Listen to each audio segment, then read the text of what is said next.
కృతజ్ఞత లేని బ్రతుకు.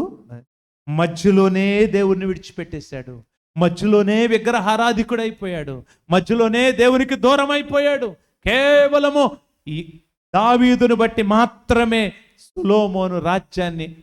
సొలొమోను బ్రతికొన్నంత కాలం నిలిపాడు దేవుడు. ఆ తరువాత ప్రజలు విచ్చలవిడిగా దేవునికి విరోధంగా పాపం మొదలైంది. నంబర్ 1, కృతజ్ఞత లేని హృదయము. కృతజ్ఞత లేని హృదయము దేనికి కారణమవుతుంది? దేవుని కార్యములు ఆగిపోవడానికి కారణమవుతుంది.